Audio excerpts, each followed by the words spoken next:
স্বাগত ৭১ জানালে আপনাদের সঙ্গে আছে আমি রাকিব হাসান। দর্শক, আপনারা জানেন ৭১ জানার একটি সংবাদ পর্যালোচনা ভিত্তিক নিয়মিত অনুষ্ঠান, যেখানে আমরা খবরের নানান দিক বিশ্লেষণের চেষ্টা করি। পত্র, পত্রিকা, টেলিভিশন, ডিজিটাল মিডিয়া এবং অবশ্যই নিউজ পোর্টালে যে সমস্ত খবর হয় আমরা চেষ্টা করি একে একে সেগুলোর শিরোনাম জানিয়ে দিতে। শুধু শিরোনাম জানিয়ে দিই না, আমরা একই সঙ্গে সেই সমস্ত খবরের সঙ্গে যুক্ত মানুষদেরকে আমরা সংযুক্ত করে আমাদের আলোচনা টেবিলে, আমাদের স্টুডিওতে এবং অনলাইন অতিথিরা যুক্ত থাকেন। আমরা তাদেরকে প্রশ্ন করি, উত্তর খোঁজার চেষ্টা করি এবং তারাও আমাদেরকে খবরের গভীরে নিয়ে যান। সেই ধারাবাহিকতায় আজ আমার সঙ্গে স্টুডিওতে আছেন সিনিয়র সাংবাদিক জহুরুল আলম। জহুরুল আলম, আপনাকে আমন্ত্রণ জানাচ্ছি, কৃতজ্ঞতা আমাকে সময়টা দিয়েছেন। এবং আমরা অনেকগুলো বিষয় তো দেখছিলাম, তার ভিতরে ঠিক এই মুহূর্তে যেটা আসলে সবকটি গণমাধ্যমে আলাদা করে শিরোনাম, যে বেনজির দুবাই থেকে ছাড়া পেয়েছে। দুদক জানে না, আমাদের পুলিশ জানে না, ইন্টারপোল কোনো বার্তা দেয়নি, কিন্তু আমরা খবরটা পাচ্ছি, পুলিশ আবার উড়িয়েও দিচ্ছে না। স্বরাষ্ট্রমন্ত্রী বলেছেন ল ফার্ম তৈরি করা হয়েছে, নিয়োগ দেওয়া হয়েছে, তারা একটা সলিউশনের দিকে হাঁটবে। কিন্তু পুরো বিষয়টা কেন ঘটছে, কীভাবে ঘটলো এবং আমরা এখন পর্যন্ত আসলে তথ্য জটিলতার মধ্যে আছি, এটা নিয়ে আলাপ করার চেষ্টা করব। এবং বলে কি দর্শক, এই আয়োজনে বিভিন্ন পর্যায়ে ধাপে ধাপে আমাদের অতিথিরা অনলাইনে যুক্ত হবেন এবং তাদেরকে আমরা প্রশ্ন করবো। আর আপনারা তো পুরো আয়োজন জুড়েই থাকবেন। সবাইকে আমন্ত্রণ জানাচ্ছি, কৃতজ্ঞতা আমাকে সময়টা দেওয়ার জন্য। জহুরুল আলম, আপনাকে দিয়ে আলাপটা শুরু করতে চাই। আমরা যেদিন খবর পেলাম দুবাইতে বেনজির গ্রেফতার হয়েছেন, সেদিন শিরোনাম করেছিলাম এবং আমরা আলাপ করছিলাম ঠিক এই আয়োজনে, যে কিভাবে দেশে ফিরিয়ে আনা যায়, কিভাবে পাচার করা টাকা এবং তার দুর্নীতির বিষয়গুলো খতিয়ে দেখা যায়। দুদক নানা মুভমেন্টের কথা বলছিল, কিন্তু আজকে হঠাৎ করে শিরোনাম আমরা দেখলাম যে ছাড়া পেলেন গেল বৃহস্পতিবারে, বলা হচ্ছে। এবং পুলিশ উড়িয়ে দিচ্ছে না, এবার এটাও বলছে তাদের কাছে তথ্য নাই, ইন্টারপোল কিছু বলেনি, দুদকও কিছু জানে না। মানে আমাদের দুর্বলতা কি ছিল, আপনার অবজারভেশনটা আসলে কি পুরো বিষয়টা নিয়ে?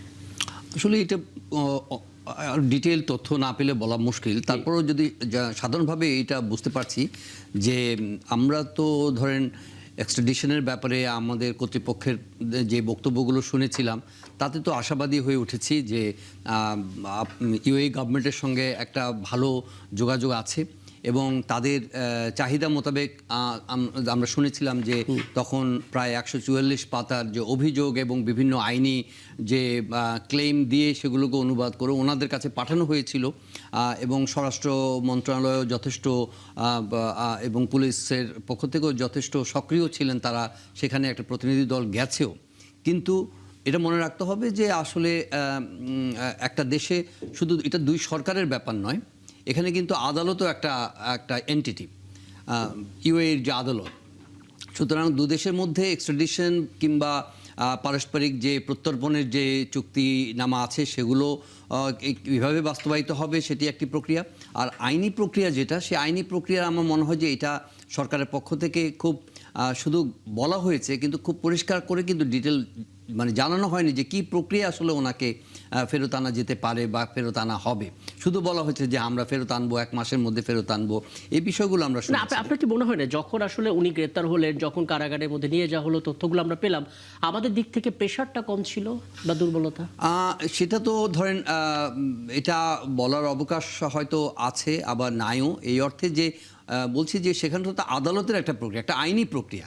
সুতরাং আইনি প্রক্রিয়াটাকে দুই দেশের, হয়তো এখানে আমাদের সরকার ইউএই গভর্নমেন্টের সঙ্গে যোগাযোগ করছে, কিন্তু ইউএইর আদালত তো একটা কি বলবো স্বাধীন, নিশ্চয়ই তাদের কার্যক্রম মাধ্যমে চলে, তাদের সেই ম্যান্ডেটের মধ্য দিয়ে তারা চলছে। সুতরাং আদালতের সিদ্ধান্ত কি হবে সেটা নিয়ে হয়তো বা সরকারের পক্ষ থেকে ইনফ্লুয়েন্স করার কোনো সুযোগ আছে কি না, যদি থাকতো তাহলে হয়তো ওনার জামিনের ঘটনাটি হয়তো ঘটতো না। তো আমার মনে হয় যে যোগাযোগের ঘাটতির কথা যেটা বলা হচ্ছে, এটা কিছুটা আন্দাজ করা যায় এইভাবে যে আসলে শুধু মুখের কথাই আমরা শুনেছি, কিন্তু খুব ভিগোরাস কোনো মানে কি বলবো যে ডিপ্লোম্যাটিক বলেন কিংবা পলিটিক্যাল প্রেশার বলেন কিংবা ওভারঅল একটা ইনফ্লুয়েন্স করার যে বিষয় ইউএই গভর্নমেন্টের উপরে, সেটা কিন্তু আসলে দৃশ্যমান হয়নি সেভাবে। শুধু বলা হয়েছে যে সরকারের পক্ষ থেকে তৎপরতা চলছে, 1 মাসের মধ্যে ফিরিয়ে আনা হবে ইত্যাদি। কিন্তু আসলে কার্যকরভাবে যে মাঠের যে বাস্তবতা, সেখানে তো দেখছি যে আসলে সেখানকার স্থানীয় আইনি প্রক্রিয়া এবং স্থানীয় আদালত তারা সেভাবে হয়তো এই জামিনটা ইস্যু করেছে এবং এখানে আমাদের কোনো ইনফ্লুয়েন্স আছে বলে তো এখন মনে হচ্ছে না আপাত দৃশ্যে। একদম। আমি একটু আলাউদ্দিন মোহাম্মদ আপনার সঙ্গে একটু আলাপ করি ছোট করে। প্রথম কথা হচ্ছে, ধরলাম সরকারের একটা দুর্বলতা আছে, সরকার হয়তো ওই প্রেশারটা দিতে পারেনি বা দেওয়ার জন্য যে সিরিয়াসনেস, সেই সিরিয়াসনেসের মধ্যে ধরলাম কিছু দুর্বলতা আছে। কিন্তু বিরোধী দলকে সরকারকে চাপ দিয়েছিল যে এত বড় একজন অপরাধী, বাংলাদেশের পার্সপেক্টিভে তিনি আটক আছেন, দুবাইতে, বিরোধী দল কি কথা বলেছে? আমরা দেখতে পাচ্ছি যতটা সরব আমরা সংবিধান সংশোধন সংস্কার ইস্যুতে, গণভোট ইস্যুতে, নানা কিছুতে আপনাদের উপর হামলা হয়েছে, সেই ইস্যুতে আপনারা সরব, কিন্তু এই বিষয়গুলো নিয়ে সরকারকে আপনারা কোথাও বলেছেন কোনো কিছু? জি, ধন্যবাদ। বিরোধী দল তো সংসদে শুরু থেকেই কথা বলে আসছে জি, এবং যেদিন গ্রেপ্তার হলেন সেদিনও কিন্তু সংসদে তারা কথা বলেছেন এবং তাকে দেশে ফিরিয়ে আনার ক্ষেত্রে যে কোনো ধরনের সহযোগিতার আশ্বাস দিয়েছেন। জি, আমরা এনসিপি থেকেও কিন্তু সরকারকে আহ্বান জানিয়েছি, শুধুমাত্র বেনজির নয় বরং আপনার ফ্যাসিস্ট আওয়ামী লীগের বিশ্বের বিভিন্ন প্রান্তে যেখানে আপনার তারা লুকিয়ে আছে, পাশাপাশি বিশেষ করে যেখানে তাদের সম্পদ পুঞ্জীভূত হয়েছে সেগুলোকে উদ্ধারের ক্ষেত্রে আমাদের সহযোগিতা এবং আপনি বলছেন প্রেসার, আপনার আসামি গ্রেপ্তার করার পর সরকারের কাজ হলো তাকে ফিরিয়ে আনা। হ্যাঁ, এটা ইন্টারপোলের মাধ্যমে সরকার সেই কাজ করছে, এটা জি, মন্ত্রণালয়ের কাজ।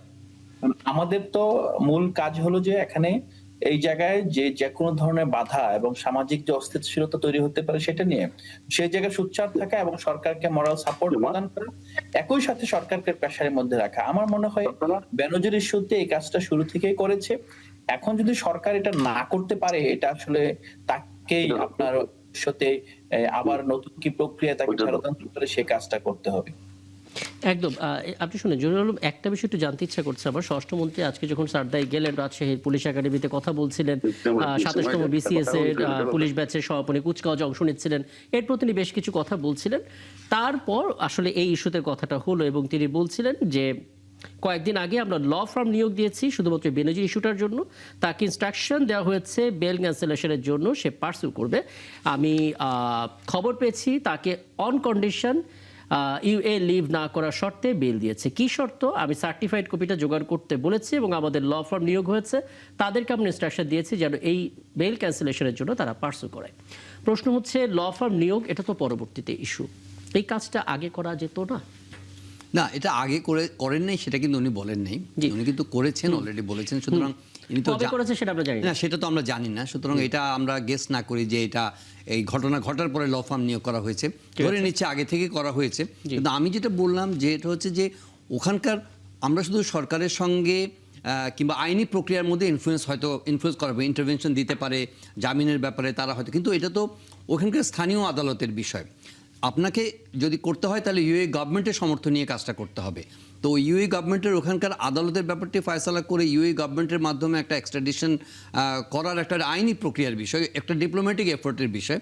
সেই বিষয়টা আমার মনে হয় যে এত মানে এখনকার কনটেক্সটে এত তো ইজি না।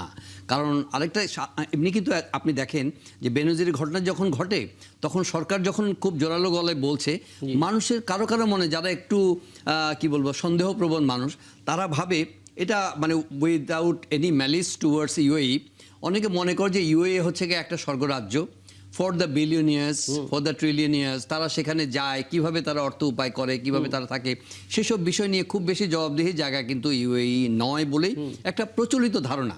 এর কোনো বাস্তব ভিত্তি আছে কিনা জানি না, কিন্তু সেখানে এই ধরনের মানুষগুলোকে যখন এক্সট্রাডিশনের প্রসঙ্গ আসে, তারা আসলে বেশিরভাগ মানুষই ইউএইতে নিরাপদ করা হয় আর কি, যে ওখান থেকে কাউকে এক্সট্রাডাইট করা হবে এটা কিন্তু ভাবা হয় না।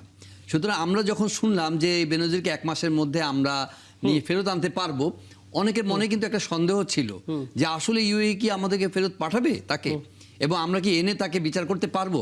কিন্তু good thing to know that আমাদের স্বরাষ্ট্রমন্ত্রী বলছেন যে উনি ল ফার্ম নিয়োগ করেছেন, ওনার লিগাল ইন্টারভেনশন দেবেন, চাপ প্রয়োগ করবেন, কিন্তু it entirely depends on the goodwill and the legal process of UAE. একদম একদম, মানে ধরা যেহেতু পড়েছে সেই হিসেবে প্রথম ধাপে সাফল্য তো এসেছে, এখন পরবর্তী ধাপটা। আমি একটু খন্দকার বাসুকুর রহমান আপনার কাছে আসি, আমন্ত্রণ জানাচ্ছি, আপনি সময়টা দিচ্ছেন আপনাকে।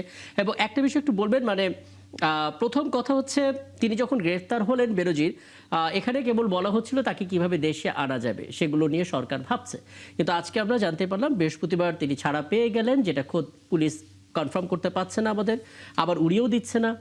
ইন্টারপোল আমাদেরকে কিছু জানায়নি। এমনি এই কথাটা প্রচলিত তো আছেই যে দুবাইতে গেলে অনেক ধরনের প্রিভিলেজ পায় যারা আসলে ধনকুবের তারা, কাজেই তাদেরকে আসলে তাদের আদালতে বেনজিরের বিষয়ে আমাদের দিকে কনসার্ন তৈরি করা ল ফার্মের জন্য কতটা চ্যালেঞ্জিং, এবং দল হিসেবে বিএনপি কতটা আসলে সোচ্চার থাকছে, একটু বলবেন আমাদেরকে। মাশরুকুর রহমান।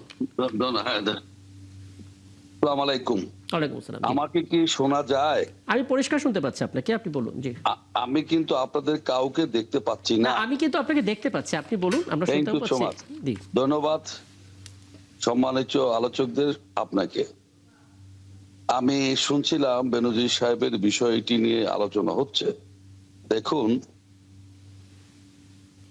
15 আগস্টের সাথে যারা জড়িত, আওয়ামী লীগ দীর্ঘদিন ক্ষমতায় থাকার পরও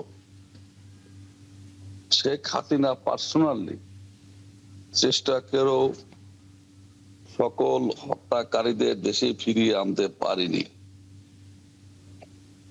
বিভিন্ন দেশের নিয়ম কানুন কিংবা আইন জটিলতার কারণেও সকলকে ফিরিয়ে আনতে পারেনি। বদরুল হুদা থাইল্যান্ডে একটি শপিং মলে চুরির কারণে গ্রেপ্তার হওয়ার পর থাইল্যান্ড সরকারের সহযোগিতার পর তিনি তাকে ফিরিয়ে এনেছিলেন। তা নইলে তাকেও দেশে ফিরিয়ে আনা সম্ভব হতো না। পৃথিবীর অনেক দেশে মৃত্যুদণ্ড আইনে নাই। সেখানে যেমন কানাডায় যদি একটি লোকের ফাঁসি হয় বাংলাদেশে, সে যদি ওখানে থাকে, কানাডা গভর্নমেন্ট তাকে ফিরিয়ে দিতে বাধ্য নয়। জি। এমনি ভাবে বেনজির মতো একজন অপরাধী, মানবতা বিরোধী অপরাধী, দুর্নীতিবাজ, পুলিশের কলঙ্ক, তাকে দুবাই সরকার আশ্রয় দিয়েছে। তাকে এদেশের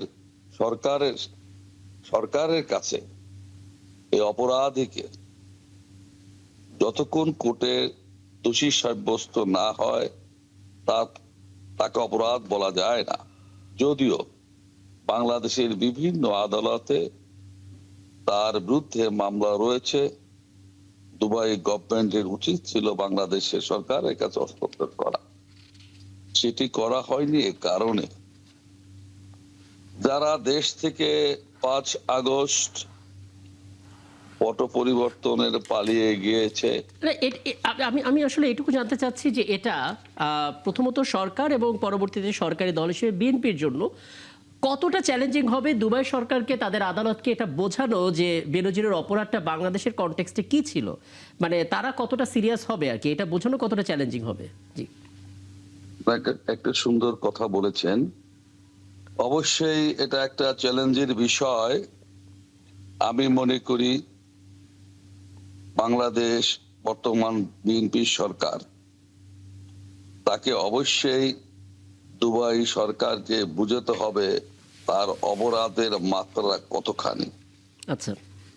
এবং সেটা বুঝিয়ে দুবাই সরকার যাতে বাধ্য হয় তাকে বাংলাদেশে ফেরত পাঠাতে, সেই ব্যবস্থা করা উচিত বলে আমি মনে করি।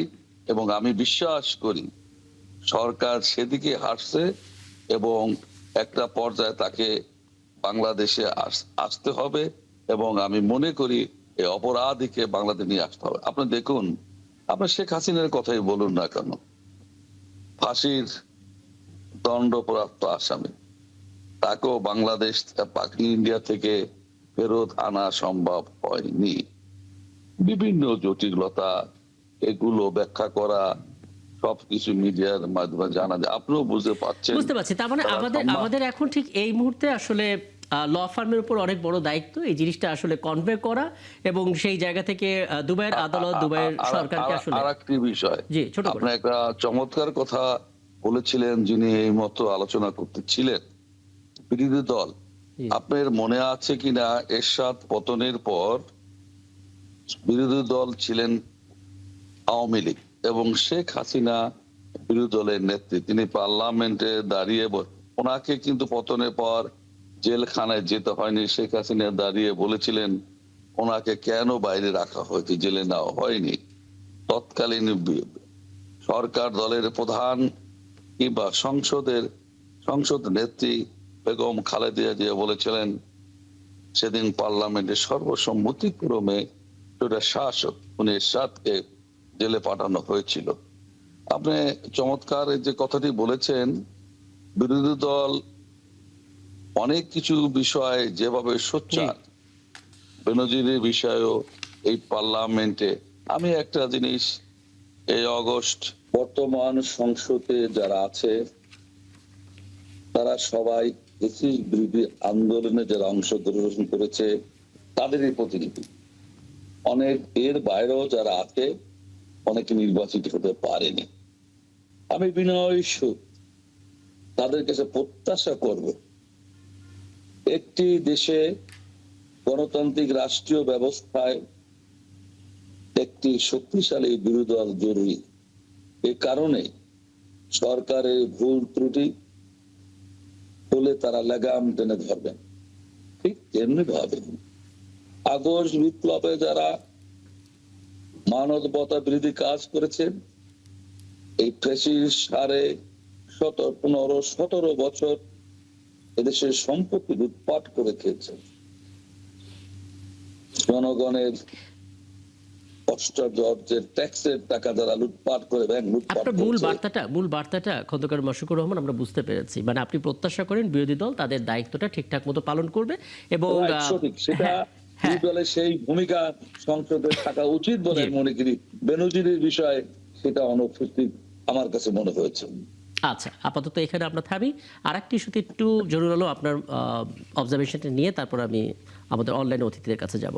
আমরা সকালবেলা দেখছিলাম প্রেস ক্লাবে আব্দুল সালাম মিলনায়তনে, সেখানে জান দেব জুলাই দেব না এরকম শিরোনামে লেবার পার্টির একটা আয়োজন ছিল। সেখানে বিরোধী দলীয় নেতা এবং বাংলাদেশ জামাত ইসলামীর আমির ডাক্তার শফিকুর রহমান বক্তব্য দিচ্ছিলেন এবং আজকের বক্তব্যটা তিনি বেশ শক্ত একটা বক্তব্য রেখেছেন। তিনি বলেছেন ফ্যাসিস্টদের পুরো ফটোকপি বিএনপির মধ্যে তিনি দেখতে পাচ্ছেন। যদি কোট করি, তিনি বলেছেন 17.5 বছর জুলুমের শিকার হয়েছি আমরা, আপনারাও। এখন হঠাৎ করে আল্লাহ তাআলা আমাদের মুক্তি দিলেন একটা রক্ত ভেজা আন্দোলনের মাধ্যমে। এই স্মৃতি তাড়াতাড়ি ভুলে গিয়ে তখনকার ফ্যাসিস্টরা যা করেছে হুবহু তার একটা ফটোকপি আপনাদের মধ্যে আমরা দেখতে পাচ্ছি। আপনাদের মানে বিএনপিকেই বলা হচ্ছে এবং নানামুখী কথা এখানে এসেছে। একটু কি হার্ড লাইনে চলে গেল কিনা বিরোধী দল? আমার মনে হয় যে এই কথাটি অনেকদিন ধরে বলছি। অবশ্যই বিরোধী দলের একটা গণতান্ত্রিক অধিকার সরকারের সমালোচনা করার, এবং সেটা তারা করবেন, মন খুলে করবেন। এবং যে বিষয়গুলোর দিকে আমাদের লক্ষ্য রাখতে হবে যে রাজনৈতিক দলমত তারা ঠিকমতো মত প্রকাশ করতে পারছে কিনা, আইনের শাসন আছে কিনা, কোনো ভয়ভীতির কোনো সমাজ আছে কিনা, আপনার গণমাধ্যম কতটা স্বাধীন, প্রশাসন কতটা নির্দলীয়ভাবে কাজ করছে, এই সবগুলো প্যারামিটার আমাদের খেয়াল রাখতে হবে। এবং নতুন সরকার তারা এই প্যারামিটারগুলোতে কী ধরনের ডেলিভারি করছে, তাদের কার্যক্রমে কি কি করছে, সেগুলো কিন্তু সবই নজরদারিতে থাকা উচিত। বিরোধী দলেরও সেগুলো নিশ্চয়ই আছে এবং গণমাধ্যমের আছে, দেশের সাধারণ মানুষও সেগুলো প্রত্যক্ষ করবেন। কিন্তু এই গণতান্ত্রিক অধিকারের পাশাপাশি শব্দেরও কিছুটা দায়বোধ বা দায়িত্ব আছে শব্দ প্রয়োগের ক্ষেত্রে। আপনি ধরেন 17 বছর ধরে মানে একের পর একটা অপশাসন, একদলীয় শাসন, একটা একত্রিতবাদী শাসন জারি থাকার পরে এসে একটা কি বলবো ফ্যাসিজম বলতে যা বোঝায় সে ফ্যাসিবাদের একটা চরিত্র উন্মোচিত হয়েছে বা সেটা প্রতিষ্ঠিত হয়েছে। এখন একটা নতুন সরকার এই দীর্ঘ সংগ্রামের মধ্য দিয়ে সবাই মিলে আপনারা সংগ্রাম করেছেন, সংগ্রামের মধ্য দিয়ে আসা একটা সরকার 5 মাস 6 মাস অতিক্রান্ত হওয়ার আগেই যদি আপনি আমি মনে করি না তাদের সমালোচনার অধিকার নেই, কিন্তু শব্দ প্রয়োগ যেভাবে হয়েছে আমার মনে হয় যে এটা টু প্রিম্যাচিওর এবং খুব একটা দায়িত্বশীল মন্তব্য আমি মনে করছি না ঠিক এই মুহূর্তে।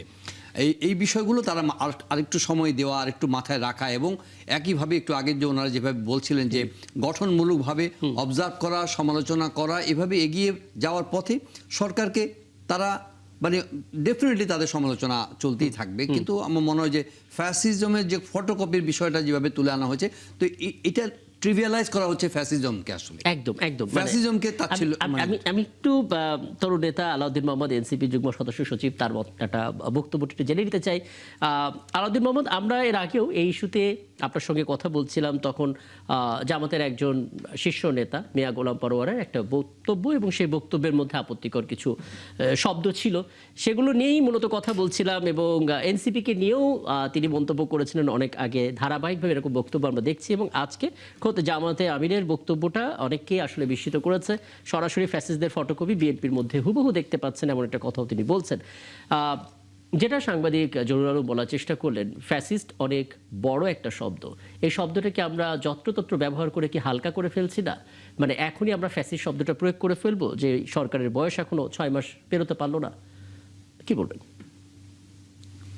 হ্যাঁ, আমি এখানে জহুরুল আলমের সাথে অনেকটাই একমত যে এটাকে আমরা ট্রিভিয়ালাইজ করে ফেলছি এবং শেখ হাসিনার যে ফেসিজম, আমি এটাকে আসলে ফেসিজম বলি না, অনেকেই বলেন না, আপনারা জানেন, কারণ এটা একটা মাফিয়াতন্ত্র ছিল। ফেসিজমের মধ্যে যে একটা দেশাত্মবোধ থাকে, ন্যাশনালিজমের একটা আপনার চূড়ান্ত লেভেলে গিয়ে অন্য দেশের আগ্রাসী হয়ে, আমাদের ফেসিজম তো ওরকম ছিল না। এটা একটা লুটপাট তন্ত্র, মাফিয়াতন্ত্র, খনিতন্ত্র ছিল ইনডিড। মানে সেটা বলার পরও আমি বলবো যে এখনোই হ্যাঁ, আমরা কিছু জায়গায় তো অবশ্যই খুবই স্পষ্ট ভাবে বলছি, যেমন আমরা বলি না যে morning shows the day, so বিএনপির morning shows symptoms of a black day.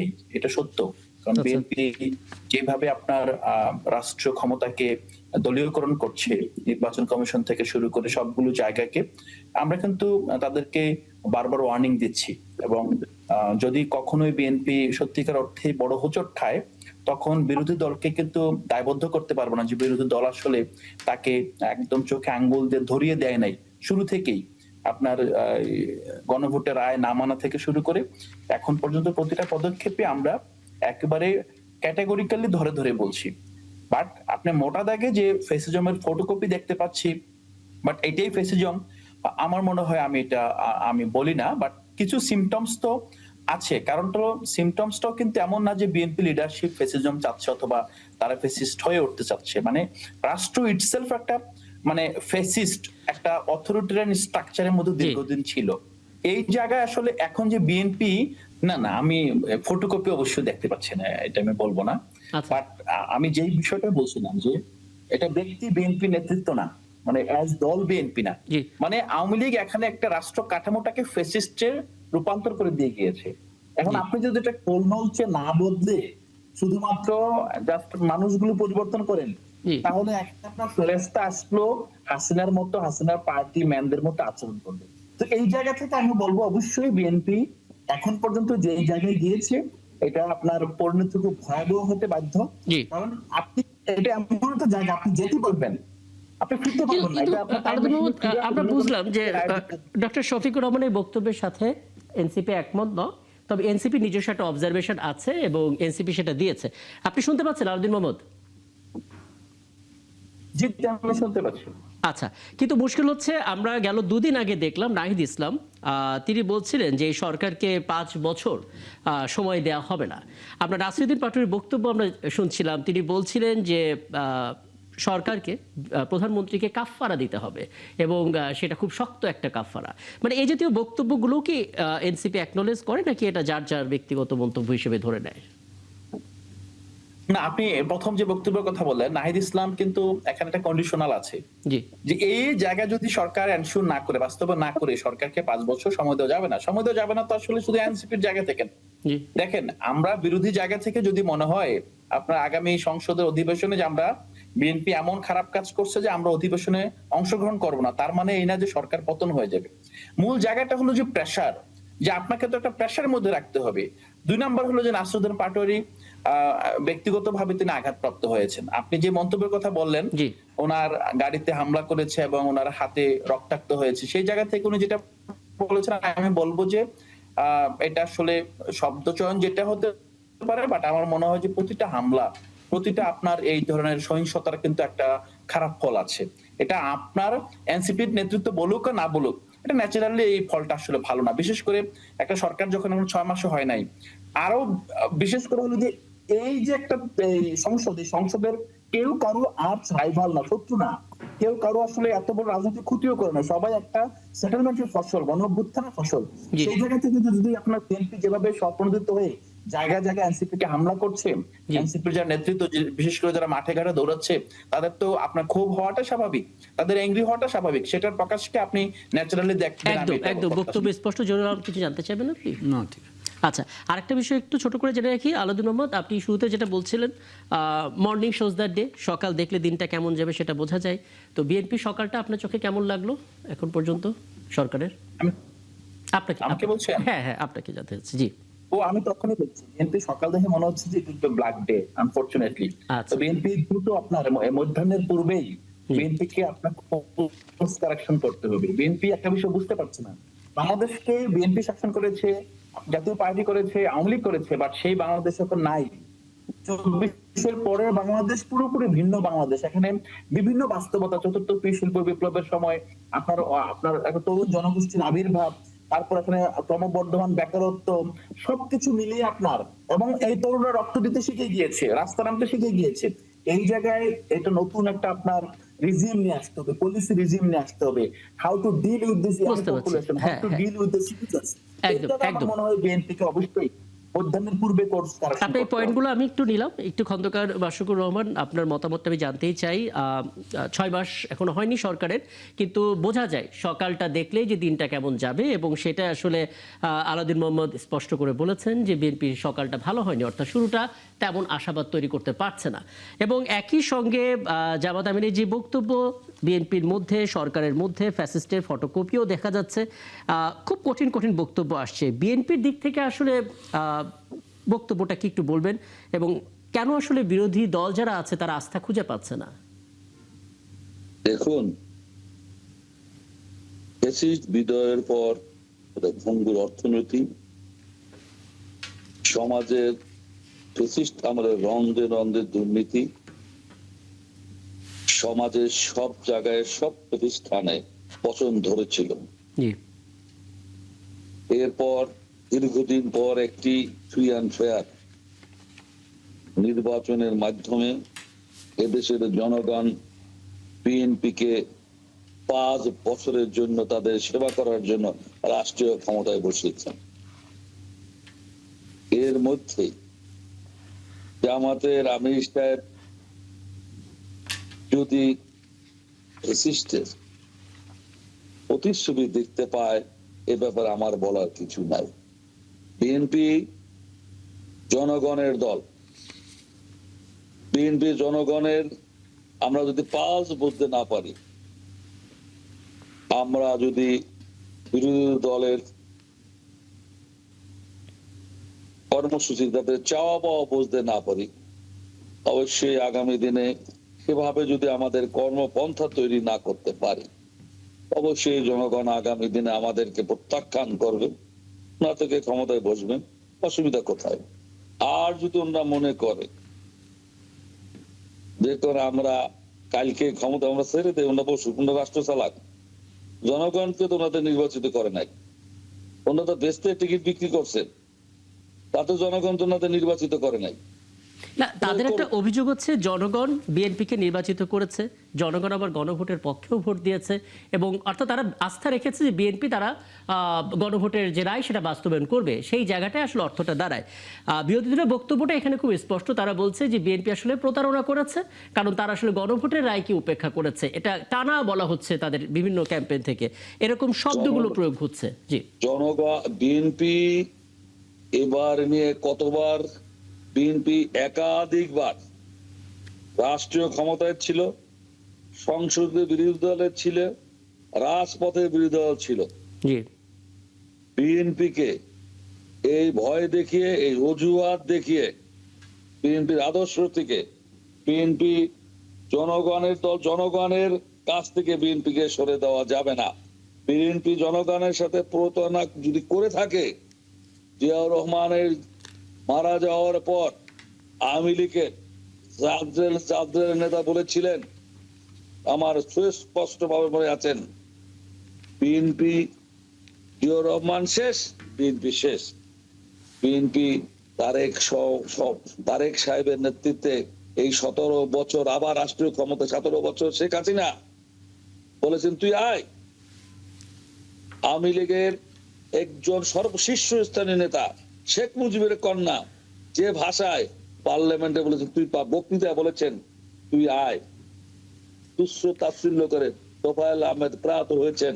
হ্যাঁ, এবং এই বক্তব্যগুলোর জন্য যে পরিণতি হয় সেই পরিণতি আমরা দেখেছি, কিন্তু মুশকিল হচ্ছে এখন তো ঘুরে ফিরে সেই বাকবিতণ্ডা দেখতে পাচ্ছি আমরা।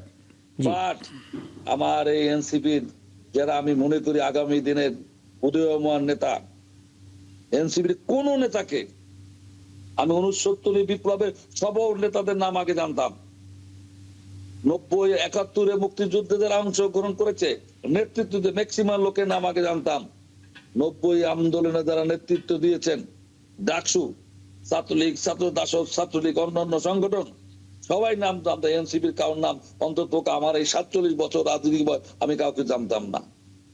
কিন্তু আমি আগামী দিনের আগামী জাতীয় নেতা হবেন তাদের আচরণ, তাদের বডি ল্যাঙ্গুয়েজ আমাকে প্রশ্ন করে, আমার বিবেককে বারবার। তাদের পরিবারের পারিবারিক শিক্ষা কি, তাদের কোন পরিবার থেকে তারা আগমন হয়েছেন, তার আগামী দিনের এই রাষ্ট্রের দায়িত্বভার জনগণ যদি তাদের উপরে নেয়, মর্নিং দ্য শো কিভাবে বলবো আমরা, সেই প্রত্যাশা আল্লাহ বেঁচে থাকলে সেটা দেখবো। এবং আমি চাই না এই জুলাই বিপ্লবে যারা নতুন দল করলেন শুক্র 7 দিন তারা বিএনপির মতো একটা পুরনো দলের যে ভাষায় সমালোচনা করে, আমি আশা করব এরা যেন অতি সত্বর জাসদের মতো এরকম মেধাবী তরুণ অভিজ্ঞ সম্পন্ন নেতাদের দ্বারা একটা আদর্শ নিয়ে জাসদ তৈরি, বৈজ্ঞানিক সমাজতন্ত্র প্রতিটা শিক্ষা প্রতিষ্ঠান ইউনিভার্সিটিতে বৈজ্ঞানিক সমাজতন্ত্রের নামে মেধাবী ঝাঁপিয়ে বলেছিল, সেই সংগঠন আজকে বিলীন হয়েছেন। নেতৃত্বে ছিলেন কারা? জাতীয় নেতা পর্যায়ের নেতৃত্ব। বুঝতে পারছি আপনার বক্তব্যটা একেবারে স্পষ্ট। আমি আবারও ফিরবো এখানে। আমি বলি যারা কোনোদিন একটা প্রতিষ্ঠানের নেতৃত্ব দেয়নি, একটা প্রাইমারি স্কুলের নেতৃত্ব দেয় নাই, একটা হাই স্কুলের নেতৃত্ব দেয় নাই, একটা শিক্ষা প্রতিষ্ঠানে বিপিএস হয় নাই। 88 সনে রাজেন্দ্র বিশ্ববিদ্যালয় কলেজে 37,000 ছেলে মেয়ে, সেখানে আমি প্রথম নির্বাচিত হয়েছিলাম বিপি, সংসদে নেতৃত্ব দিয়েছি। সেখানে সেই সময় হোসেন মোহাম্মদ এরশাদ নির্বাচন কি ইলেকশনে আমি থাকলে এই ইতিহাসগুলো একটু গভীরভাবে শুনতাম। আপনাকে অনেক ধন্যবাদ, আপনি তো আছেনই, আরো কথা হবে আপনার সঙ্গে। আমি একটু জোর হলো আপনার একটা মতামত নিতে চাই। মানে প্রথম কথা হচ্ছে, আপনি নিজে একজন গণমাধ্যম কর্মী হিসেবে, একজন সাংবাদিক হিসেবে নিশ্চিতভাবে সরকারের বিভিন্ন মুভমেন্টগুলো ফলো করেছেন। এখনও ফেসবুকে দেখা যায় আপনি বর্তমান প্রধানমন্ত্রী একটা ইন্টারভিউ নিয়েছিলেন, তার যে ভিশন, তার যে প্ল্যান, তখন আপনি কথা বলছিলেন। এই যে জার্নিটা, এই সময়টা, ঠিক এই জায়গাটাতে এসে দায়িত্ব নেওয়ার পর আপনার মনে হয় কিনা যে সকালটা এতটাই খারাপ হয়েছে যাতে আশাবাদ তৈরি হচ্ছে না সরকারেরকে নিয়ে? একই সঙ্গে আমি বিএনপি মহাসচিব একটা বক্তব্য কোট করতে চাই। তিনি বলেছেন আইনের শাসন এবং সামাজিক ইনসাফ প্রতিষ্ঠা করতে চাই বিএনপি, কিন্তু মানুষ আসলে কিভাবে আশাবাদী হবে যখন হবিগঞ্জের মতো ঘটনা তারা দেখবে? জি না, আমরা কিন্তু আমরা খুব একটু অ্যাম্বিশিয়াস হয়ে গেছি আর কি। আমরা যেইখানে রাষ্ট্রটাকে নিয়ে এসেছি, যেই অবনমন আমাদের ঘটেছে in all spear of life, তো পলিটিক্স তো এটার মধ্যে একেবারে শিখরে আছে। মানে রাজনীতি, আমাদের প্রতিষ্ঠান, আমাদের মানে সোশ্যাল ভ্যালুজ, আমাদের ফ্যামিলি ভ্যালুজ থেকে শুরু করে আমাদের প্রাতিষ্ঠানিক শক্তি সব কিছুই তো একটা ধ্বংসপ্রাপ্ত হয়েছে। সেই জায়গা থেকে জুলাই বিপ্লবের পরে আমরা যে সময়ে সেগুলোকে রিবিল্ড করার জন্য যে কাজগুলো আমাদের করা দরকার, যেভাবে সময় দেওয়া দরকার, যেভাবে আমাদের ধৈর্য দেওয়া দরকার, যেভাবে আমাদের কি বলবো যে রাজনৈতিক সাংস্কৃতিক রুচির পরিচয় দেওয়া দরকার, ওই জায়গাগুলোতে উই হ্যাভ বিন মেজারেবলি ফেল। আমরা কিন্তু ফেল করতেছি। এখন ধরেন আপনি একটা সরকার এসছে, সরকার আসার পরে তাকে মানে তাদের ভুলভ্রান্তিগুলো তো অবশ্যই আমাদের তীক্ষ্ণ নজরের মধ্যে রাখতে হবে, তাদেরকে চ্যালেঞ্জ করতে হবে, তাদেরকে অ্যাকাউন্টেবল করতে হবে, তাদেরকে প্রতিনিয়ত চাপ, যেটা বলে প্রেশার গ্রুপ, প্রেশার রাখতে হবে। কিন্তু প্রেশার দেওয়ার অর্থ এই না, কারণ এটা তো 5 ইয়ার একটা টার্ম আছে। তো 5 ইয়ার টার্মে তো আপনার এটা একটা process, democracy is a process. এই যে প্রসেসটাকে এক্সারসাইজ না করে আপনি শুরুতেই তাকে হুমকি ধামকির ভাষা দিয়ে যদি তাকে ইন্টিমিডেট করেন, যেখানে গভর্নমেন্ট ইন্টিমিডেট করছে বলে আমরা অভিযোগ করছি, রাজনৈতিক প্রতিপক্ষ অভিযোগ করছে, ডেফিনেটলি তার মত প্রকাশের স্বাধীনতা, সেখানে বিরোধী দলের উপর দমন পীড়নের অভিযোগ সেখানে আসছে, তাদের সমাবেশ করার অধিকারের উপর প্রশ্ন আসছে, তাদের ভয়ভীতি দেখানো হচ্ছে ইত্যাদি, এই অভিযোগগুলো আসবে। কিন্তু একই সঙ্গে আপনাকে এইটা এক্সপিরিয়েন্স করতে হবে যে না, হাউ ইটস আনফোল্ডিং। এই আনফোল্ডিংয়ের প্রসেসটা ফলো না করে রাতারাতি যেইভাবে কথাবার্তা, যেইভাবে, যেটা একটু আমাদের ভাইও বলছিলেন যে প্রতিটা প্রতিষ্ঠানকে তো একটা মানে কি বলবো যে এই ধৈর্যের পরীক্ষাটা দিতে হবে। আর এনসিপি তরুণ নেতৃত্ব, তারা তো একটা প্রমিজিং নেতৃত্ব, তাই না? কিন্তু শুরু থেকেই তো তারা নানা বিতর্কের মধ্য দিয়ে যাচ্ছে। একটা নতুন দল তাদের নেতাদের নিয়ে এত মানে নেগেটিভ রিমার্কস, এত নেগেটিভ অ্যাডভার্স কমেন্ট, এত অ্যাডভার্স ক্রিটিসিজম কেন হবে? তারা তো ভবিষ্যতের নেতা, ভবিষ্যতের কর্ণধার, তাদের নিয়ে তো আমাদের আস্থার জায়গা। আমার মনে হয় ওই জায়গাতে কেউই না। সরকারকে আমি মনে করি যে সরকার ভুলভ্রান্তির ঊর্ধ্বে, মোটেই না।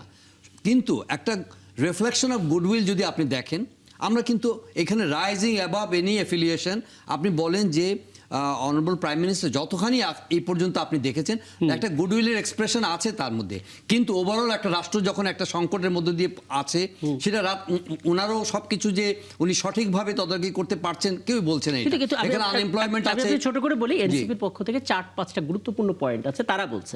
প্রথম পয়েন্টটা হচ্ছে যে সরকার গণভোটের রায়কে উপেক্ষা করেছে। আসছি আপনার এখন তো এটা কি তারা ডিফাই করতেছে, তারা কিন্তু একটু কৌশলী, তারা একটু কৌশলী, তারা নানাভাবে এটাকে হয়তো ঘুরে পেঁচা, হয়তো পুরোপুরি তাদের টার্মে বিরোধী দল যেভাবে চাইছে সেই টার্মে হয়তো তারা কমপ্লায়েন্স আমরা দেখতে পাচ্ছি না। কিন্তু এখান থেকে এক্সিট করা, এখান থেকে ডিপার্ট করা কি এত সহজ হবে? প্রতিনিয়ত কিন্তু আপনাকে তারা কোনো না কোনো ভাবে এশিওর করছে যে হ্যাঁ, আমরা ততটুকু বাস্তবায়ন করবো যতটুকু আমরা প্রমিস করেছি। উই ওয়ান্ট টু ওয়েট, আমরা দেখতে চাই যে তারা আসলে তাদের প্রমিসটা লিভ আপ করে কিনা। তো এই প্রমিসটা লিভ আপ করা, ট্রান্সলেট করা, ম্যাটেরিয়ালাইজ করা, ইমপ্লিমেন্ট করার জন্য তো একটু সময় দিতে হবে তাদেরকে।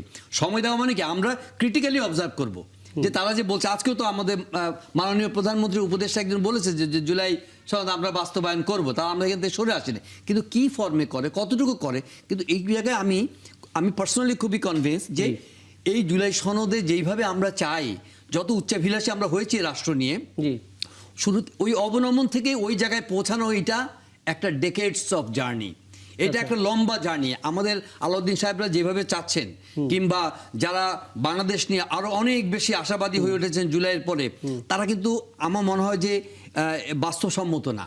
বাংলাদেশ যেখানে আছে ওখান থেকে এই ধরনের পার্লামেন্টারি ডেমোক্রেসির যে প্র্যাকটিস, এটা একদিনে হবে না। যতগুলো আপনি সংস্কারের প্রস্তাবনা এনেছেন, যতগুলোর ব্যাপারে আপনার আশাবাদ তৈরি হচ্ছেন, হয়তো এগুলো একটা গ্রাজুয়াল রিফ্লেকশন, গ্রাজুয়াল ইমপ্লিমেন্টেশন হলে আমরা খুশি। যদি আমি পার্সোনালি মনে করি যে একটু একটু করে যদি আপনি এটা ট্রান্সলেট করতে পারেন, ম্যাটেরিয়ালাইজ করতে পারেন, তাহলেই খুশি। কিন্তু সরকারের সমালোচনা অবশ্যই জারি রাখতে হবে, কিন্তু একই সঙ্গে এটাকে রাতারাতি আপনি কোনো সংস্কার, কোনো ধরনের জুলাই সনদে যা যা প্রমিস করা হয়েছে, ইটস ভেরি আনরিয়ালিস্টিক যে এগুলো সরকার পুরোপুরি বাস্তবায়ন করবে কিনা এই ব্যাপারে আমি সন্দিহান আছি। কিন্তু কিছু যদি তারা বাস্তবায়ন করে তাদের প্রমিস অনুযায়ী, জনগণের কাছে তো তাদের দাঁড়াতে হবে, ভোটে তো তাদের যেতে হবে, এবং এই সমালোচনাগুলো তাদের সহ্য করতে হবে। কিছু যদি তারা বাস্তবায়ন করেন, তাও আমি মনে করি যে বোঝা যাচ্ছে যদি যতটুকু বাস্তবায়ন করেন নিজেদের নোট অফ ডিসেন্ট মাথায় রেখে জনগণ সেটা অ্যাকসেপ্ট করবে। যদি সেটা বাস্তবায়ন না করেন, জনগণই সেই সিদ্ধান্ত নিয়ে নেবে। অ্যাবসলিউটলি। আচ্ছা, আমি একটু আলাউদ্দিন মোহাম্মদ ছোট করে একটা বিষয় একটু জানবো, তারপর অন্য আলাপে যাব। প্রথম কথা হচ্ছে যে রেফারেন্স যারা মাশরুকুর রহমান দিলেন, আপনি শুনতে পাচ্ছেন আলাউদ্দিন মোহাম্মদ? আপনি আমাকে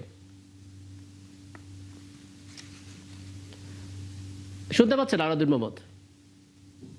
জি, শুনতে পাচ্ছি। জি, দুটো বিষয় একটু বলবেন। প্রথম কথা হচ্ছে যেটা খন্দকার মাশরুকুর রহমান বললেন যে জাসদ অনেক মেধাবী একটি নেতৃত্বের দল ছিল, কিন্তু বাস্তবতার প্রেক্ষিতে তারা তাদের সেই মেধাটা ব্যবহার করতে পারেনি বলে একটা পর্যায়ে তাদের বিলীন হতে বাধ্য হয়েছে তারা। এবং দ্বিতীয় যে বিষয়টা জহুরুল আলম বললেন যে এখনই আসলে অনেক আর্লি হয়ে যাচ্ছে, যে সরকার গণভোটের রায় উপেক্ষা করেছে, এগুলো সমস্ত কিছু বাস্তবায়ন করবে না। দুটো বিষয় আপনার মতামত জানতে চাই ছোট করে। জি,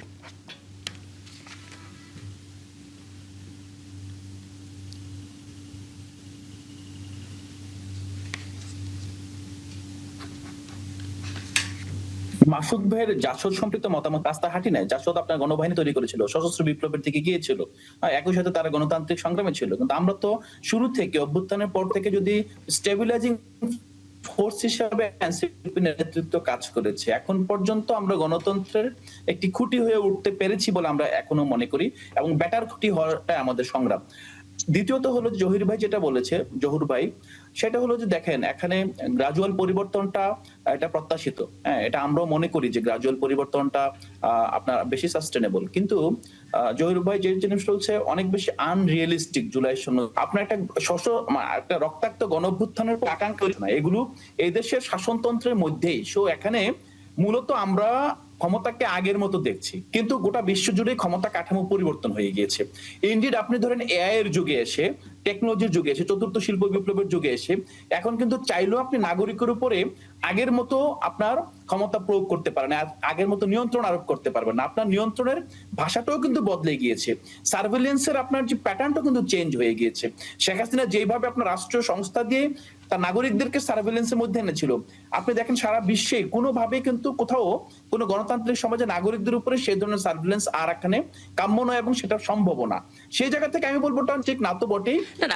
যেটা জোরালো বলতেছে যে আপনারা কেন কনভিন্স হচ্ছে না? সরকার তো বারবার এই জিনিসটা প্রমিস করছে যে অক্ষরে অক্ষরে জুলাই সনদ বাস্তবায়ন করা হবে, তারপর আসলে এই আশাবাদটা আপনাদের মধ্যে কেন আসছে না? দেখেন এটা তো ভুয়া প্রমিস। আপনি একটা জিনিসটা দেখেন, আপনি 31 দফার দফা দিলেন সংবিধান সংস্কার কমিশন গঠন করবেন, আপনি করেছেন সংশোধন কমিশন। আপনি ধরেন দফার মধ্যে আর না গেলাম না, মোটা দাগে গণভোটে যে রায় এসেছে আপনি রায় বাস্তবায়ন না করে আপনি যদি বলেন যে অক্ষর অক্ষরে বাস্তবায়ন করব, এই যে শুভঙ্করের ফাঁকি, এটা তো ধরেন হয়তো সাধারণ জনগণ কিংবা তাদের সাপোর্টাররা এটাকে আপনার তোতা পাখির মতো মুখস্থ করে উদ্গীরণ করে সকল জায়গায়, কিন্তু মোটা দাগে সাবস্টেনশিয়াল পরিবর্তনের যে অঙ্গীকার, যে জায়গা থেকে বিএনপি এখনো বহু দূরে আছে, এটা বোঝার জন্য কিন্তু আপনার রকেট সায়েন্টিস্ট হতে হয় না। বক্তব্য স্পষ্ট আলাউদ্দিন মোহাম্মদের, এবং চাইলে আলাপটা দীর্ঘ করা যেত, কিন্তু আমরা জানি এর কোনো সমাধান আমরা খুঁজে পাবো না এখন এই মুহূর্তে। একটা বিষয় একটু জানতে চাই, রাষ্ট্রপতি পদে প্রার্থী চূড়ান্ত করার দায়িত্ব দেওয়া হয়েছে তারেক রহমানকে। বলা হচ্ছে দেশের পরবর্তী রাষ্ট্রপতি নির্বাচনে দলীয় প্রার্থী চূড়ান্ত করার দায়িত্ব প্রধানমন্ত্রী এবং দলীয় প্রধান তারেক রহমানের উপর ছেড়ে দিয়েছে বিএনপি, এবং আমরা জানি যে স্থায়ী কমিটির বৈঠকে এই সিদ্ধান্তটি হয়েছে। জহুরুল আলম, সিদ্ধান্তটি কেমন হলো? না দেখেন, এখানেও তো আমরা কিন্তু এগেন ভালো মন্দ জাজমেন্টাল না হয়ে বলি যে আবারও যে চেয়ারম্যানের উপর দায়িত্ব দেওয়া হয়েছে, মানে ইট হ্যাজ নট বিন মানে কি বলে যে ডিটেল, মানে ডিসকাসড ইন ডিটেল। এটা বলা হয়েছে যে উনি যেটা ভালো মনে করেন, মানে ওই একটা প্যাটার্ন ট্রেডিশনাল একটা রাজনৈতিক চর্চার মধ্যে আছেন। এনসিপি কি বলতে পারবে যে তারা খুব গণতান্ত্রিক অবস্থা, গণতান্ত্রিক প্র্যাকটিস করছে, জামাত ইসলামী, মানে একটা তো ট্রেডিশনাল কনভেনশনাল একটা মাইন্ডসেট তো আছে আমাদের গণতন্ত্র চর্চা। উনি যে বললেন যে বিশ্ব পরিবর্তন হয়ে গেছে, বিশ্ব পরিবর্তন হয়েছে, কিন্তু বিশ্ব কিন্তু not in a very positive direction. পরিবর্তন হচ্ছে, সার্ভিলেন্স তো হচ্ছে না বলছেন, সার্ভিলেন্সের বেশি আমরা সার্ভিলেন্সের মধ্যে চলে আসছি।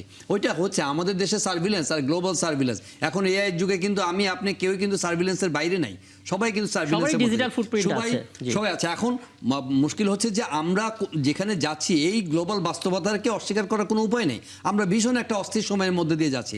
এই সময়ে আমাদের পলিটিক্যাল ইনস্টিটিউট যদি আমরা ঠিক মতো যদি উইজডম যদি আমরা এটাকে দেখতে না পারি, তাহলে ওই আপনাদের শেখ হাসিনার আমলে যে ফ্যাসিজমে আমরা যে ছিলাম, সেখান থেকে আমাদের গুণগত ট্রান্সফরমেশন কি হলো, কি হয়েছে সেটা। সেই জন্য আমি বলছি যে all the stakeholder should behave logically, with fortitude, with patience. যদি এখানে আমরা ভুল করি তাহলে আমাদের জন্য বিপদ অপেক্ষা করবে। এখন ধরেন বিএনপি যদি তার প্রমিসগুলো রক্ষা না করে, আপনি আর্লি দেখতে পাচ্ছেন যে তার প্রমিসগুলো রক্ষা করছে না, কিন্তু তাদের তো 4.5 বছর পরে তাদের ভোটে যেতে হবে, তাদেরকে যেতে হবে। তখন আপনি আপনার কথাগুলো জনগণকে যেভাবে বলছেন আপনি বলতে থাকেন, এবং ইভেনচুয়ালি ইউ উইল, মানে কি বলবো যে produce the attention, draw the attention of the people. রাষ্ট্রপতি ইস্যুতে যেটা বলছেন, হ্যাঁ ডেফিনেটলি চেয়ারম্যানের কাছে দায়িত্ব দেওয়া হয়েছে, কিন্তু নানা ধরনের স্পেকুলেশন আছে। আমার মনে হয় যে এটা ওনাদের ফাইনাল ডিসিশন, আগে আর স্পেকুলেট না করা ভালো। এটা অনেক ধরনের স্পেকুলেশন হচ্ছে, তবে যেটা মনে হচ্ছে যে আগে ধরনের অনেক ওয়াইল্ড স্পেকুলেশন ছিল। ওয়াইল্ড মানে কি, যেগুলি দলের বাইরের কিছু ব্যক্তিবর্গের নাম আসছে, এমনকি অন্তর্বর্তী সরকার প্রধানের নাম আসছে, তারপরে আপনার বিভিন্ন আমলাদের নাম আসছে, কিন্তু এখন এটা কনসেন্ট্রেট হয়েছে উইথ দ্য সিনিয়র লিডার্স। পার্টির র্যাঙ্ক এন্ড ফাইলের মধ্যে যারা সিনিয়র লিডার, যারা ত্যাগ করেছেন, যারা অনেক ধরনের মানে কি বলবো যে নেতৃত্ব দিয়েছেন, এমন কিছু নাম আসছে। সেই নামের মধ্যে হলে দেখা গেল যে এটা অনেক বেশি কি বলবো প্রত্যাশিত বা প্রার্থিত হবে এটা যে কি একটু বেশি রিস্ক ফ্যাক্টর না এর ভিতরে? প্রধানমন্ত্রী যদি একক সিদ্ধান্ত নেন, নিজের দায়িত্বটা নেন এবং সেখানে যদি সিদ্ধান্তের মধ্যে কোনো ভুল থাকে পরবর্তীতে আমার মনে হয় না এটা হচ্ছে যে এক ধরনের শোয়িং রেসপেক্ট অথবা আমাদের ট্রেডিশনাল পলিটিক্যাল কালচার যে চেয়ারম্যানকে দায়িত্ব দিয়ে দেওয়া, কিন্তু বিষয়টা এরকম না, এরকম একটা মেজর ডিসিশনে একক সিদ্ধান্তে হয়ে যাবে অ্যাটলিস্ট বর্তমান বাস্তবতায় সেটা মনে করার কোনো কারণ নেই। যদিও আমরা দেখেছি যে মোহাম্মদ শাহাবুদ্দিন চুপুর মতো প্রেসিডেন্টও তৎকালীন প্রধানমন্ত্রী নিয়োগ করেছিলেন, সেটা তো সম্পূর্ণভাবে একেবারে কল্পনারও অতীত ছিল। তো যাই হোক, এরকম কিছু হবে এরকম কেউ আশা করে না। নিশ্চয়ই একটা পলিটিক্যাল প্রসেসের মধ্য দিয়ে, একটা বাজ বিচারের মধ্য দিয়ে প্রধানমন্ত্রী যিনি দলের চেয়ারপারসনও তার যারা অ্যাডভাইজার্স আছেন তাদের সঙ্গে আলাপ করে একটা ভালো সিদ্ধান্ত নেবেন যেটা আমাদের ফিউচার প্রসেসকে হেল্প করবে। This is not an individual. আমরা কিন্তু রাষ্ট্রপতিকে একটা ব্যক্তি হিসেবে দেখছি, দিস ইজ নট ব্যক্তি না। আগামী দিনের আপনার পলিটিক্যাল ডিরেকশন বলেন, রাষ্ট্রের চরিত্র বলেন, এখানে কিন্তু আমরা কিন্তু ব্যক্তির পরিবর্তন হচ্ছে, ক্ষমতারও তো একটা চরিত্র আছে, সেই চরিত্র তো বদলাচ্ছে না। তো চরিত্র বদলের করার জন্য বঙ্গভবন বলেন বা প্রধানমন্ত্রী অফিস বলেন, যেটা সবাই আমরা বলছি, প্রধানমন্ত্রী অফিস বলেন কিংবা সচিবালয় বলেন কিংবা জুডিশিয়ারি বলেন কিংবা ল এনফোর্সিং এজেন্সি বলেন, সবগুলোর মধ্যে একটা চারিত্রিক বদল আমরা আশা করছি। শুধু ব্যক্তির বদল করে তো হবে না। একদম এই যে চারিত্রিক বদল, অর্থাৎ পুরো ইনস্টিটিউটটা একটা ভালোভাবে ফাংশন করবে, শুধুমাত্র ব্যক্তি বদলালেই হবে না। খন্দকার মাশরুকুর রহমান, একটু বলবেন আসলে আপনি বিএনপির সহ সাংগঠনিক সম্পাদক এবং বিএনপির পক্ষ থেকে স্থায়ী কমিটি মিটিং শেষে আমরা জানতে পেরেছি দলটার মহাসচিব এবং পরবর্তীতে স্বরাষ্ট্রমন্ত্রী স্থায়ী কমিটির সদস্য তিনি নিজেই বলছিলেন যে আসলে এই রাষ্ট্রপতি নির্বাচনের দায়িত্বটা প্রধানমন্ত্রী তারেক রহমানের উপরেই ছেড়ে দেওয়া হয়েছে, তিনি এটা বিবেচনা করবেন। আপনি কি ধারণা দিতে পারেন কোন কোন বিষয়গুলো বিবেচনায় রাখা হচ্ছে? ব্যক্তি জানতে চায় না, বিবেচনার পরিকাঠামোগুলো জানতে চাই, এবং শুধু ব্যক্তি বদলালে হবে না, প্রতিষ্ঠানগুলো চরিত্র বদলাতে হবে, যেটা সিনিয়র সাংবাদিক জহুরুল আলম বললেন। বিএনপির মাথায় সেটা কতটা আছে এবং এই সিদ্ধান্ত আসলে বিরোধী দল কনভিন্স হবে কিনা, তাদের ব্যাপারটাও আপনাদের মাথায় আছে কিনা? জি করলেন, আমি সম্পূর্ণভাবে তার সকল কথার সাথে জি দেখুন, বিএনপির একাধিকবার রাষ্ট্রীয় ক্ষমতায় দুষ্ট হওয়ার পর তিক্ত অভিজ্ঞতা, সুখকর অভিজ্ঞতা, তিক্ত অভিজ্ঞতা দুটোই রয়েছে এই মহামান্য রাষ্ট্রপতি নির্বাচনের প্রশ্নে। উনি রাষ্ট্রপতি একটি প্রতিষ্ঠান, কোন ব্যক্তি নয়। আমি ব্যক্তিগতভাবে মনে করি এই যে উনি চুপ্পু সাহেবের কথা বললেন, আমি ওনার ওয়াইফ, আমি পার্সোনাল কোন, উনি মাদারপুরে চাকরি করতেন, law and order development meeting এ আমি মেম্বার ছিলাম, উনি মেম্বার। উনি জেলা পরিষদের সচিব ছিলেন। জেলা পরিষদের দুইটি অ্যাডমিন কাদারের পদ, একটি হলো CEO chief executive officer deputy secretary, আর একজন হলো এক্সটেন্ট সেক্রেটারি, সচিব বলে, উনি সেই সচিব ছিলেন। আমার পাশেই ওনার সিটটা, গল্প করতাম, আমি বলতাম আমার হাজবেন্ড কি করে, বলে আমার হাজবেন্ড গাজীপুরের ডিস্ট্রিক্ট আছে। এই কারণেই বললাম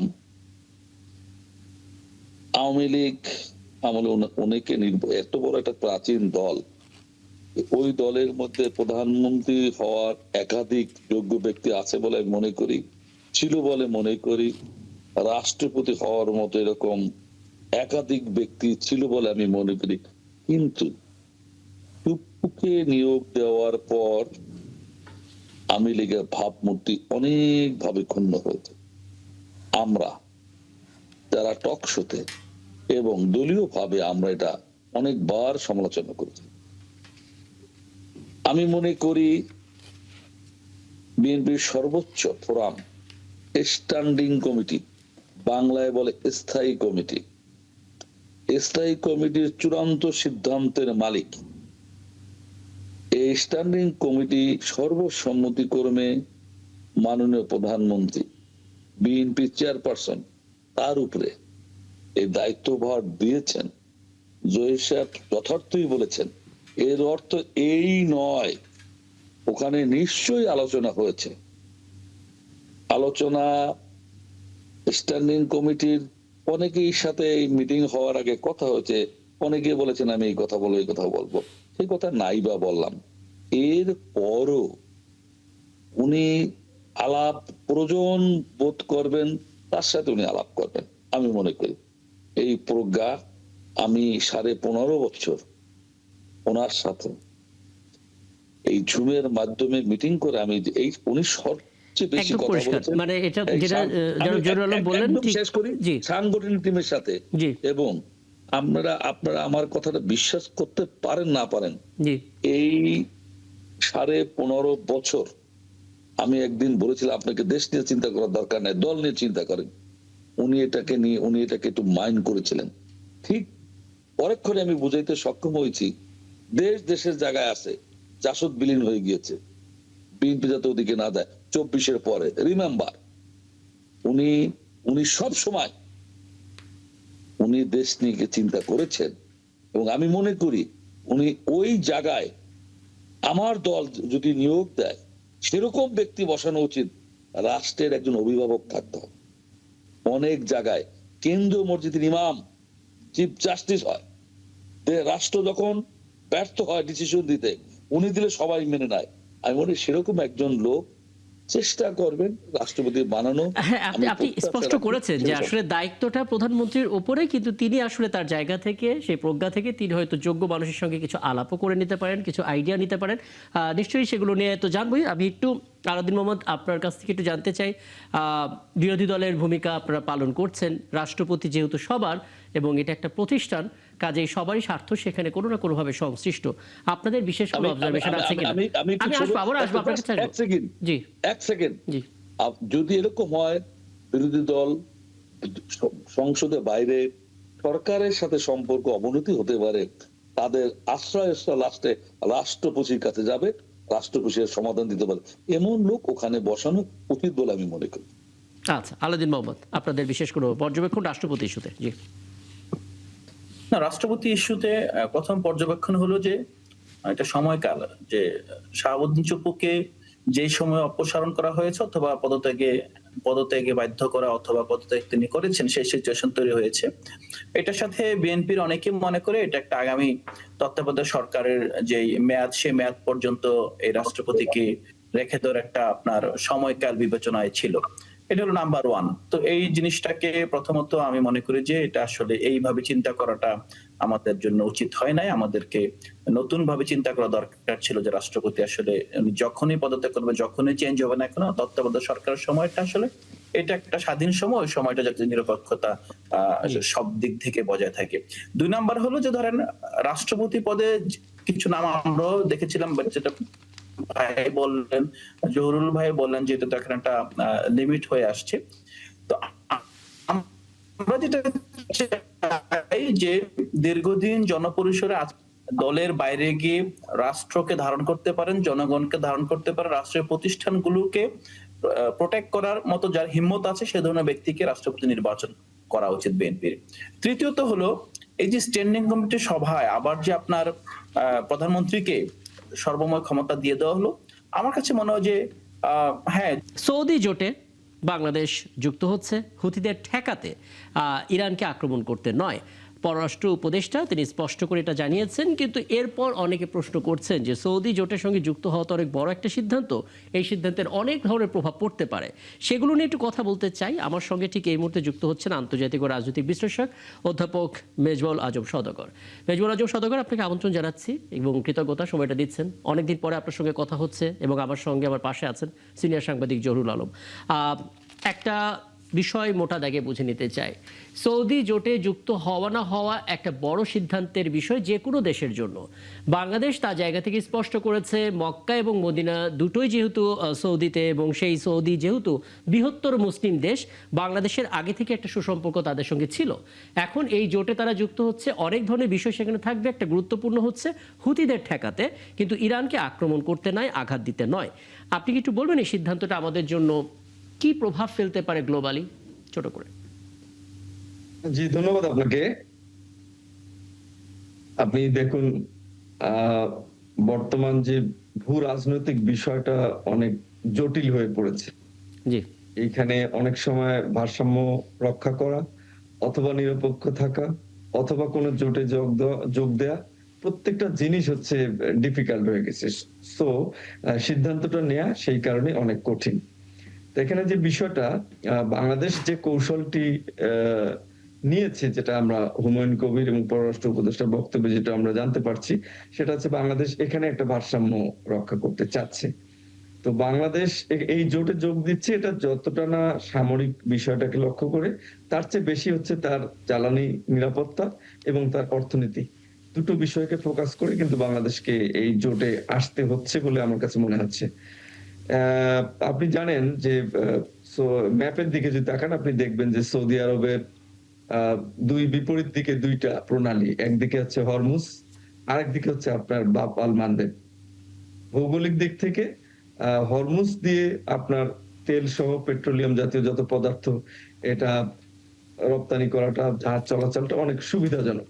তো যেহেতু সেখানে যুদ্ধ পরিস্থিতি বিরাজ করছে, হরমুজ প্রণালীতে ওপেন জাহাজগুলো চলাচল করতে পারছে না, সেই মুহূর্তে সৌদি আরব সহ অন্যান্য উপসাগরীয় দেশগুলো এই বাব আল মানদেব দিয়ে কিন্তু তারা পেট্রোলিয়াম জাতীয় পদার্থগুলো রপ্তানি করতে চাচ্ছে। তো বাংলাদেশ এই মুহূর্তে মনে করছে যে যেহেতু হরমুজের দিকে সমস্যা, সুতরাং এই জোটে যোগ দিয়ে যদি এই বাব আল মানদেব দিয়ে যদি তেলগুলো নিয়ে আসা যায়, জাহাজগুলো নিয়ে আসা যায়, সেটা বাংলাদেশের জ্বালানি নিরাপত্তা এবং বাংলাদেশের অর্থনীতির ক্ষেত্রে অনেক বড় একটা সুবিধাজনক একটা বিষয় এখানে হবে বাংলাদেশের জন্য। তো বাংলাদেশ সেই প্রেক্ষাপট থেকে এই জোটে যোগ দিয়েছে বলে এখন পর্যন্ত মনে হচ্ছে। এবং এখানে তুরস্ক এবং পাকিস্তানের মতো দুটো দেশ রয়েছে, যাদের ইরানের সাথে যাদের কিছু সমস্যার পাশাপাশি মোটামুটি ভালো একটা ভারসাম্যপূর্ণ সম্পর্ক তাদের রয়েছে। তো সেই প্রেক্ষাপট বিবেচনায় নিয়ে এবং চীন যাতে অসন্তুষ্ট না হয় সেই দিকটা বিবেচনা নিয়ে, আবার মার্কিন যুক্তরাষ্ট্র যাতে অসন্তুষ্ট না হয় সেই দিকটা বিবেচনা নিয়ে বাংলাদেশ কিন্তু এই জোটে যোগদান করতে যাচ্ছে বলে আমার কাছে প্রাথমিকভাবে মনে হচ্ছে। চমৎকার, আমরা আসলে পুরো ওভারভিউটা পেয়েছি। আমি একটু জরুরম একটা বিষয় একটু জানতে চাই। এই প্রথম বোধহয় বাংলাদেশের পররাষ্ট্র উপদেষ্টা বা পররাষ্ট্র বিভাগ থেকে হুথি শব্দটা উচ্চারণ করলেন। আমরা আসলে বুঝতে পারছিলাম না যে হুথিদের সম্বন্ধে বাংলাদেশের বোঝাপড়াটা কেমন, এই গোষ্ঠীদের সঙ্গে কতটুকু স্টাডি আসলে বাংলাদেশ করতে পেরেছে, সেই জায়গা থেকেও নানা প্রশ্ন আছে। কিন্তু তারপরেও হুমায়ুন কবির বলেছেন এটা হুথিদের কর্মকাণ্ড মোকাবেলার জন্য একটা জোট, এবং বাংলাদেশের যে রিসোর্স রয়েছে সেই রিসোর্স দিয়ে তারা হুথিদের মোকাবেলার ক্ষেত্রে বাংলাদেশ সহায়তা করবে। প্রশ্ন হচ্ছে হুথিদের সম্বন্ধে বাংলাদেশ কতটুকু জানে, এবং হুথিদের ঠেকাতে সৌদি জোটে বাংলাদেশ যদি অবস্থান করে, সেটা ইরানকে আক্রমণ করতে নয় বটে, কিন্তু ইরান বা এই বেল্টের দেশগুলো ভালোভাবে নেবে কিনা, মানে কি ধরনের প্রভাব আপনার ওভারভিউ থেকে? জি না, আসলে এটাকে শুরুতেই বলে নেওয়া যায় যে বাংলাদেশের এই লাক্সারি নাই যে কোনো ধরনের মানে মিলিটারি মানে ব্লকে বা অ্যালায়েন্সে যাওয়ার। সুতরাং ইরান নাখোশ হয়, ইরান অসন্তুষ্ট হয়, এমন কিছু বাংলাদেশ করার আগে ডেফিনেটলি তার 100 বার ভাবতে হবে বা হয়েছেও। তারপরেও কেন তারা সৌদি জোটে গেছে, তো এটার বাস্তবসম্মত কিছু কারণ আমাদের অতিথি উনি বলেছেন। এটাই মূলত কারণ হিসেবে আমরা দেখছি যে ইকোনমিক, কমার্শিয়াল ইন্টারেস্ট এবং আমাদের এনার্জি সিকিউরিটি। সবচেয়ে বড় কথা হলো যে আমাদের মিডল ইস্টে ইনক্লুডিং সৌদি আরবিয়া আমাদের প্রায় 1 কোটিরও বেশি প্রবাসী যারা কর্মী আছেন, এই কর্মীদের একটা বিশাল রেমিটেন্স দিয়ে আমাদের ইকোনমি চলে। সুতরাং তাদের যে কোনো ধরনের প্রোটেকশন বলেন অথবা তাদের যে কোনো আহ্বান বলেন, সেটাকে অস্বীকার করা বা সেটাকে এড়ানো আমাদের জন্য কঠিন। কিন্তু এটা হলো এক ধরনের আমাদের ইকোনমিক ইন্টারেস্ট। কিন্তু একই সঙ্গে আমরা আমাদের যে জ্বালানিও কিন্তু নিরাপত্তাও কিন্তু একটা বড় ধরনের ঝুঁকির মুখে পড়ছে। যদি আপনি এখন বাবেল মানদেব কিংবা আপনার যে আপনার গালফ অফ এডেন এবং রেড সি যদি আক্রান্ত হয়, এটা যখন ইরানের সঙ্গে আমেরিকার যে সংঘাতটা বা ইসরায়েলের যে সংঘাতটা শুরু হয়, ওই সময় থেকে কিন্তু এটা প্রেডিক্টেবল যে হুথিরা কিন্তু ইরানের প্রক্সি হিসাবে এটা রিটালিয়েট করবেই। এবং তারা কিন্তু এখন এই মানে বেশ জোরে সোরে কিন্তু তারা কিন্তু প্রস্তুতি নিচ্ছে আপনার রেড সিতে আপনার অ্যাটাক করার জন্য। সৌদি ইন্টারেস্টে অ্যাটাক করবে, মিডল ইস্টার্ন ইন্টারেস্টে অ্যাটাক করবে। সেই জায়গার মধ্যে যদি কোনো কারণে এই প্রসেসটা, এই রুটটা যদি আপনার এফেক্টেড হয়, তাহলে আমাদের ইউরোপের থেকে মানে এই যে আমাদের নৌ রুটটা, এটা যে কোনো ধরনের পরিবহনের জন্য আমাদের 15 থেকে 20 দিনের অতিরিক্ত আপনার ট্রান্সপোর্টেশন কস্ট বিয়ার করতে হবে। ওইটা আমাদের মতো দেশের পক্ষে এগুলো বিয়ার করা মানে ইটস ক্লোজ টু ইম্পসিবল আর কি। সেই হিসেবে আমার মনে হয় যে মেরিটাইম বাউন্ডারিতে এই ইকোনমিক ইন্টারেস্ট এবং এনার্জি সিকিউরিটির প্রশ্নে এবং আমাদের রেমিটেন্সের প্রবাহ ঠিক রাখার জন্য, আমাদের কর্মীদের সেখানকার স্বার্থ সুরক্ষার জন্য সৌদি অ্যালায়েন্সে এবং সৌদি এই ডাকে আমাদেরকে সাড়া দিতে হয়েছে। এটা সম্ভবত ইরানের কাছে খুব একটা নেতিবাচক বার্তা যাবে বলে আমি মনে করি না, কারণ আমাদের মানে বাস্তবতা এবং ভূ রাজনৈতিক পররাষ্ট্র উপদেষ্টা বলেছে যে ইরানের সাথে কথাও হয়েছে বাংলাদেশে। এই আমাদের ভূ রাজনৈতিক সেইটাই এই ভূ রাজনৈতিক সংঘাতে জড়িত হওয়ার মতো বিলাসিতা আমাদের নাই আসলে, এবং আমরা নেহাইতে আমাদের স্বার্থগত কারণে তাদের এই আহ্বানে সাড়া দিতে হয়েছে বলেও অনুমান করছি। এবং এর বাইরে আমার মনে হয় যে যদি কিছু থাকে তাহলে সেটা অবশ্যই আমাদের জন্য ডেট্রিমেন্টাল, আমাদের জন্য এটা স্বার্থক্ষুণ্ণ হবে। এবং ইরানের টার্গেটে যদি আমরা পড়ে যাই তাহলে দেখা যাবে যে এটা আমাদেরকে মানে অন্যভাবে একটা রিভার্স ইম্প্যাক্ট হবে আমাদের উপরে। একদম। আমি একটু অধ্যাপক মেজর সওদাগর ছোট করে হালকা হতে পারে প্রশ্নটা, তারপর একটু জানতে চাই। প্রথম কথা হচ্ছে বাংলাদেশ আসলে এই সৌদি জোটে গেলে গেইন করবে, অনেক কিছু পাবে আমরা বুঝতে পারছি। পাশাপাশি হুতিদের নজরের মধ্যে পড়বে কিনা, অর্থাৎ এতদিন ধরে বাংলাদেশ নিয়ে হয়তো হুতিরা ভাবতো না, এখন আলাদা করে আসলে বাংলাদেশ তাদের চোখে পড়বে কিনা, তাতে আসলে আমাদের জন্য নিশ্চয়ই ভালো কিছু হবে না। আর দ্বিতীয় বিষয়, ইরানের সাথে আপাতত আমাদের সুসম্পর্ক এবং তাদের সাথে আমরা নেগোসিয়েশন করেছি, কথা বলেছি, জানিয়েছি, শেষ পর্যন্ত আমরা আসলে সে সুসম্পর্ক ধরে রাখতে পারবো কিনা, কারণ জোট যেহেতু অনেক সিদ্ধান্ত মেনে নিতেই হবে বাংলাদেশের। জি, বিষয়টা হচ্ছে যে আপনার হুথিদের সাথে এটা বোঝার আগে আপনাকে বুঝতে হবে যে হুথিদের সাথে ইরানের সম্পর্কটা কেমন। জি, আপনারা জানেন কি হুথিদের সাথে ইরানের সম্পর্ক অত্যন্ত ভালো, এবং বাংলাদেশ যেটা বলছে যে ইরানের সাথে আমাদের কথা হয়েছে, ইরানকে যদি বোঝানো যায়, ইরান যদি প্রকৃত অর্থেই বাংলাদেশের অবস্থানটা বুঝতে পারে, সেক্ষেত্রে হয়তো সমস্যা হবে না। জি। কিন্তু হুথিরা এই বিষয়টাকে সেক্ষেত্রে ইরানকেই ম্যানেজ করতে হবে, হুথিদেরকে। আদারওয়াইজ হুথিরা তো সেখানে আক্রমণ চালাবে, এটা আগেই বলে দিয়েছে। সেখানে কোনটা বাংলাদেশের জাহাজ, কোনটা সৌদির জাহাজ, এইটা তো তারা তখন আর দেখবে না। তখন দেখবে যে গালফ কান্ট্রি গুলো থেকে যাদের সাথে ইরানের সম্পর্ক ভালো নয় বা যুক্তরাষ্ট্রের সাথে ভালো সম্পর্ক, সেই কান্ট্রি গুলো থেকে কারা এদিক দিয়ে তেল নিয়ে যাচ্ছে, সেই বিষয়টাই হুথিদের কাছে মুখ্য হবে। তো এই বিষয়টা আসলে চ্যালেঞ্জিং, যে ইরানের সাথে কথা বলে ইরানের সাথে ম্যানেজ করে হুথিদেরকে ম্যানেজ করা যাবে কিনা, এটাও প্রকৃত অর্থে বাংলাদেশকে ইরানের সাথে মানে ভালো একটা বোঝাপড়ায় আসতে হবে। আদারওয়াইজ এই বিষয়টা খুব ডিফিকাল্ট হবে। আর যুদ্ধ যদি ওখানে লেগে যায়, ওখানে হামলা যদি হয়, সেটা ইরানের পক্ষ থেকে হোক বা অন্য কোনো পক্ষ থেকে হোক বা হুথিদের পক্ষ থেকে হোক, সেখানে সেই প্রেক্ষাপটে অবশ্যই বাংলাদেশ এফেক্টেড হবে। তো আমার মনে হয় যে বাংলাদেশ সেই বিষয়গুলো অবশ্যই বিবেচনা করছে, কিন্তু ওই জায়গায় যে চ্যালেঞ্জ গুলো আসবে, এই চ্যালেঞ্জ গুলো নিশ্চয়ই বাংলাদেশের মাথায় আছে। এখন ইরানের সাথে কি কথা হচ্ছে এবং ইরান এখানে কিভাবে রেসপন্স করছে বাংলাদেশকে, সেই বিষয়টা সম্পর্কে একটু ধারণা পাওয়া গেলে এই বিষয়ে আরো পরিষ্কার ভাবে বলা যেত। তবে বিষয়টা খুব চ্যালেঞ্জিং, টা মানতেই হবে।